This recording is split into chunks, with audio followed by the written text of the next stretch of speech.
IVF का full form basically in vitro fertilisation है, जिसका ये मतलब होता है कि एग और स्पर्म बॉडी के बाहर मिलते हैं। आईवीएफ में कई तरह के मेजर रेवोल्यूशंस हुए हैं, जिसमें मैं फर्स्ट जो बोलना चाहूँगी वो इक्सी बोलना चाहूँगी। ये बहुत इम्पोर्टेंट है, और क्योंकि हम ये कहते हैं कि स्पर्म आते ही है, एग भी आता ही है, यूट्रस भी आता है। हम एग्स को बाहर निकालते हैं, हम स्पर्म्स को बाहर निकालते हैं। इसलिए इसमें अननेचुरल वाला कुछ भी नहीं है।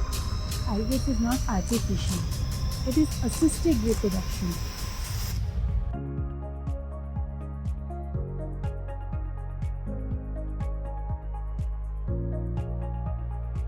सो welcome back to another episode of संकोच से संवाद, जहाँ पे हम वैसे कन्वर्सेशंस करते हैं जो जनरली अनकंफर्टेबल होता है बट नेसेसरी। तो ऐसा ही आज मेरे पास एक टॉपिक है जो है IVF.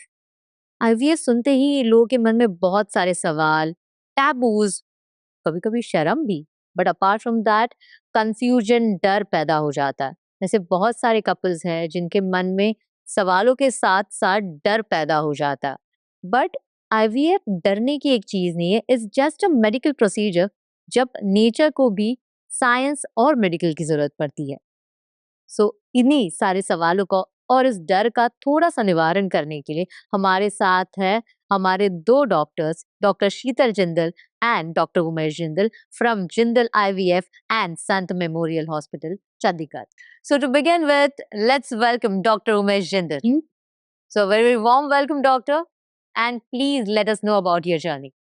I did my MD in 1980 from Postgraduate Institute, PGI Chandigarh, and then since 1990 I have been working in the field of infertility, and my first IVF baby was born in 96, and since then we have been working in the field of IVF and trying to treat the infertility patients.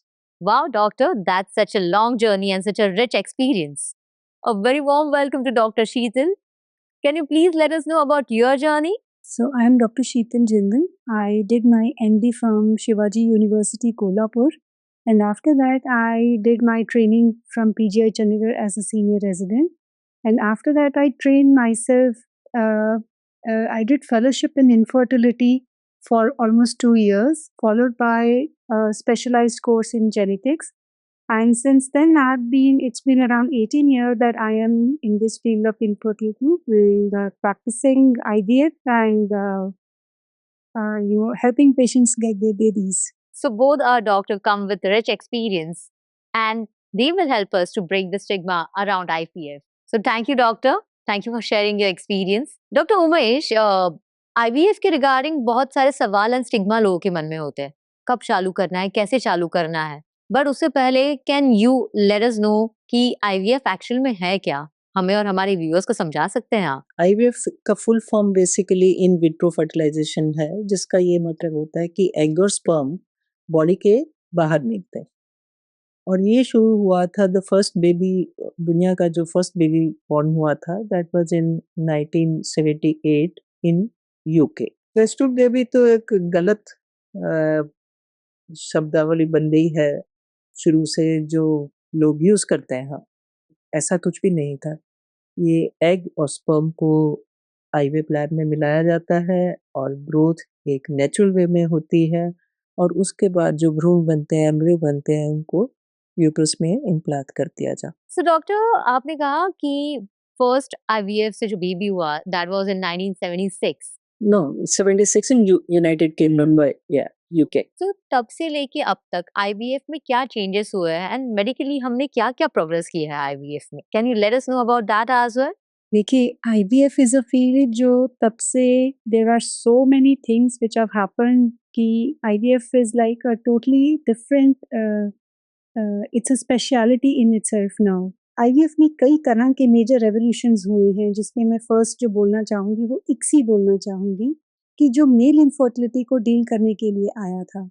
तो कई बार infertility का reason ये होता है कि mails के sperms कम हों, तो उस केस के अंदर नेचुरल फर्टिलाइजेशन काफ़ी कम हो जाती है, बिकॉज मेल्स के जो स्पर्म्स हैं they have to be millions so that fertilisation can happen.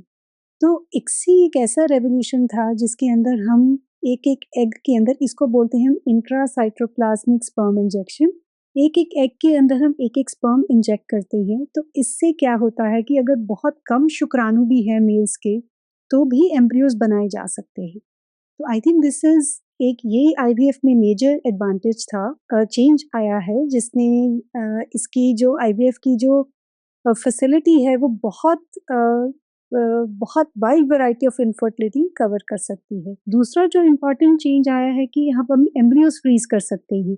तो जो कपल्स लेट्स से कि फर्स्ट टाइम एम्ब्रियो ट्रांसफर के बाद जो है, अगर आपका आईवीएफ सक्सेसफुल नहीं होता है, तो आप उन्हीं फ्रोजन एम्ब्रियोज को फिर से यूज करके आप जो है प्रेगनेंसी प्लान कर सकते हैं। विच मीन्स जो फ्रोजन एम्ब्रियोज हैं, frozen embryo transfer is actually the most cost effective thing which has happened in IVF, कि आपको बार बार आईवीएफ पे खर्चा ना करके सिर्फ एम्ब्रियोज दोबारा से रखवाने हैं, जिससे जो आईवीएफ है that is become affordable to lots people. बाकी जो थर्ड थिंग मैं ये कहूँगी कि आईवीएफ में जो लैब की कल्चर कंडीशंस हैं, IVF lab which is the heart of the treatment of IVF, उसमें भी जो कल्चर एम्ब्रियो की कल्चर कंडीशंस हैं, जो मीडिया है, डिस्पोजेबल्स हैं, उन सब में भी बहुत तरह की एडवांसमेंट आई है, जिसकी वजह से जो है जो सक्सेस रेट है वो बहुत ओवरऑल इम्प्रूव हो गया है।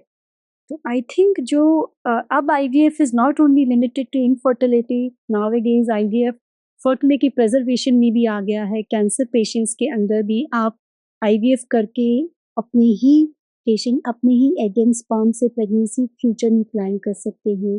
बहुत सी जेनेटिक कंडीशंस जैसे सिंगल जीन डिसऑर्डर में भी आईवीएफ के द्वारा हम फैमिली से एलिमिनेट कर सकते हैं by selecting unwell PGP. I think IVF is a field which is expanding in leaps and bounds and it is going to expand in the future. Doctor, अगर कोई कपल ऑलरेडी प्लान कर रहा है एक pregnancy but they aren't able to, so ऐसे कौन से time पे आपको लगता है कि उन्हें डॉक्टर को अप्रोच करना चाहिए, they should start consulting a doctor? मैं पेशेंट को कहती हूँ कि अगर मैं सबको कहना चाहूँगी कि अगर आप फर्टिलिटी इश्यू से डील कर रहे हैं, तो अपने डॉक्टर के पास जल्दी जाना, बिकॉज आप जितनी जल्दी जाएंगे उतना ही आपको हेल्प मिल सकती है। इनफर्टिलिटी को बहुत बार लोग स्टिग्मा समझते हैं and they approach the doctor very late. तो सीने का ही ब्रेक रख के करियर व्यापार है कि जितनी एज होते जाती है, नेचुरली उसके जो एग्स ननेपन बढ़ते जाते हैं, तो कई केसेस में अपने एग से आईवीएफ करना भी मुश्किल हो जाता है। तो आई थिंक आप डॉक्टर के पास जल्दी विजिट करने आए, फिर आप then you can be better helped by the professionals. Doctor, there is a fear that IVF is artificial, तो आप हमारी जो पूरी ऑडियंस है उनको assisted reproduction, surrogacy and artificial insemination, इनके बीच का डिफरेंस और थोड़ा सा क्लैरिफिकेशन दे सकेंगे? ये बहुत इम्पोर्टेंट है, और क्योंकि हम ये कहते हैं कि स्पर्म आते ही है, एग भी आकल है, यूट्रस भी आकल, and the pregnancy grows in the uterus in the same way as the naturally conceived pregnancy grows. तो इसलिए इसमें अननेचुरल वाला कुछ भी नहीं है। They don't change on it. Just facilitate the partial conception. देखिए, सबसे पहले तो मैं आपको ये करेक्ट करना चाहूँगी कि IVF is not artificial, it is assisted reproduction. आपकी नेचुरल फर्टिलिटी कम गया and we are assisting you to get pregnant, means हम आपके प्रेग्नेंट होने के चांसेस को इम्प्रूव कर रहे हैं।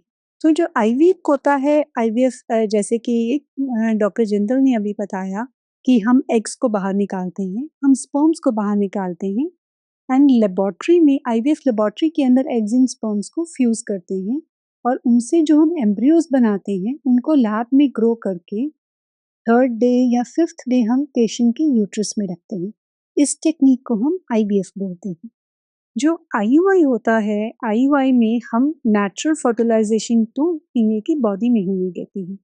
आईयूआई में हम फीमेल को इंजेक्शंस देके या मेडिसिन देके इसलिए एग को नेचुरली अंदर ग्रो होने देती है, और उसके बाद जब एग मैच्योर हो जाता है उस टाइम हस्बैंड के जो बेस्ट स्पर्म्स हैं उनको वॉश करके यूट्रस में रखते हैं, विच मीन्स कि जो फर्टिलाइजेशन है वो नेचुरली ही बॉडी के अंदर हो रही है। ये बेसिक डिफरेंस होता है आईयूआई एंड आईवीएफ में। और तीसरा आपने सरोगेसी जो पूछा, सरोगेसी इज टोटली डिफरेंट।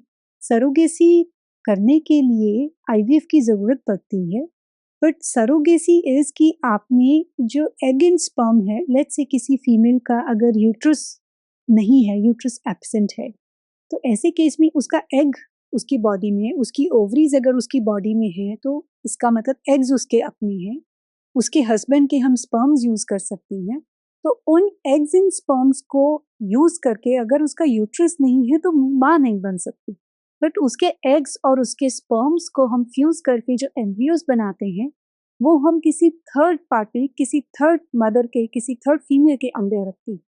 तो एक तरह से जो उसका यूट्रस है, वो हमने आप ये कह सकते हैं, जैसे आम भाषा में हम बोलते हैं कि आपने किसी का यूट्रस हायर किया है, कि वो आपका वो जो एम्ब्रियो को ग्रो करके बेबी बना के जो उसके बायोलॉजिकल पेरेंट्स हैं जिनका एग एंड स्पर्म हो, उनको दिया जा सकता है।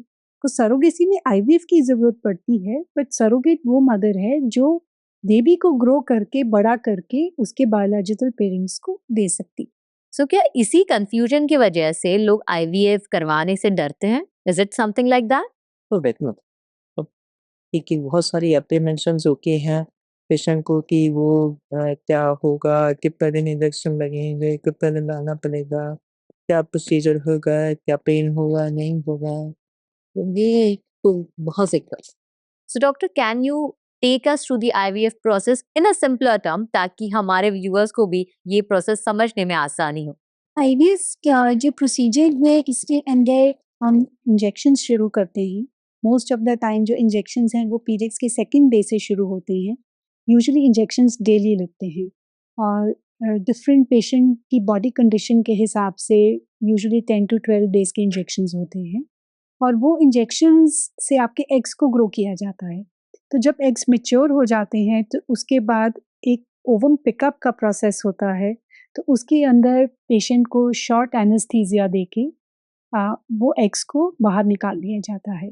तो जो ये एनेस्थीसिया दिया जाता है, ये सिर्फ शॉर्ट एनेस्थीसिया होता है एंड टोटल जो पिकअप होता है वो 30 मिनट्स में मैक्सिमम ख़त्म हो जाता है।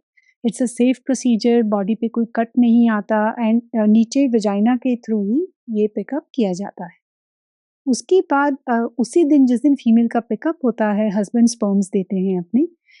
नेचुरली बिकॉज़ आईवीएफ कर रहे हैं तो वी नीड स्पर्म्स, तो एग एंड स्पर्म्स को फिर लेबोरेटरी में वेरियस टेक्निक से आईवीएफ या इक्सी द्वारा, depending on the reason why we are doing IVF, तो उसके हिसाब से फिर एग एंड स्पर्म को फ्यूज़ किया जाता है और उसके बाद लेबोरेटरी में ही एम्ब्रियोज़ को ग्रो करते हैं। डे 2 तक पहले ग्रो करते हैं, फिर उसके बाद डे 3 तक एम्ब्रियोज़ ग्रो करते हैं और फिर डे 5 के एम्ब्रियो का नाम ब्लास्टोसिस्ट होता है।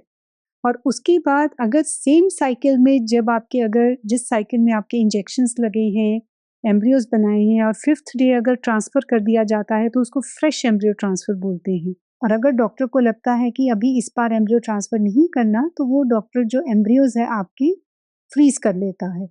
तो और उस केस में जो एम्ब्रियोज़ हैं वो बाद में डिफरेंट साइकिल में, डिफरेंट मेंस्ट्रुअल साइकिल के अंदर रखे जाते हैं। तो इस प्रोसेस को फ्रोज़न एम्ब्रियो ट्रांसफ़र बोलते हैं। आजकल इंजेक्शंस भी जो आए हैं बहुत सेफ आ गए हैं हाँ। और बहुत फाइन नीडल होती है। सो डॉक्टर, आपके हिसाब से अगर कोई अपने आईवीएफ ट्रीटमेंट की जर्नी को स्टार्ट कर रहा है, तो उसके प्रिपरेशन के लिए उनको क्या करना चाहिए? Is there any recommendations you want to से?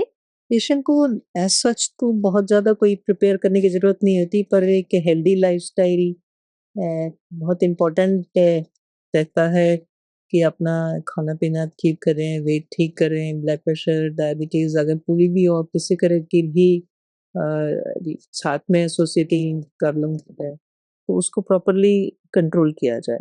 बाकी तो उनको थोड़ा मतलब यूजुअली जो फर्स्ट विज़िट होती है, उस पे उनकी काउंसलिंग होती है, उनको बताया जाता है कि डिटेल में कि क्या होगा, क्या नहीं होगा और उसके बाद उनका एग्ज़ामिनेशन करके, अल्ट्रासाउंड करके हम आगे देखते हैं कि कैसे उनको आगे प्लान करना है, कैसे गाइड करना है। So doctor, thanks a lot and it was a wonderful conversation with you. जैसे मैंने स्टार्टिंग में ही बताया कि अनकंफर्टेबल होते हैं कुछ कन्वर्सेशन बट नेसेसरी भी। एंड ये कन्वर्सेशन में आईवीएफ के रिगार्डिंग आपने जो हमें क्लैरिफिकेशन दिया है, उसकी वजह से आई डू बिलीव कि अब जो भी डर, कंफ्यूजन एंड सवाल पैदा हुआ है जितने भी हमारे व्यूअर्स हैं, जितने भी कपल्स जो आईवीएफ के बारे में सोच रहे थे, डेफिनेटली उनको उन सवालों का जवाब भी मिला होगा and they would be much more confident ahead to go to their doctor and consult better. Thanks for watching our video. I am your anchor Sanyukta signing off for today. पर ऐसे ही हमारे साथ जुड़ी रहे संकोच से संवाद के साथ। सो आपको ऐसी हेल्थ रिलेटेड इंफॉर्मेटिव वीडियोस मिलते रहे। Thank you.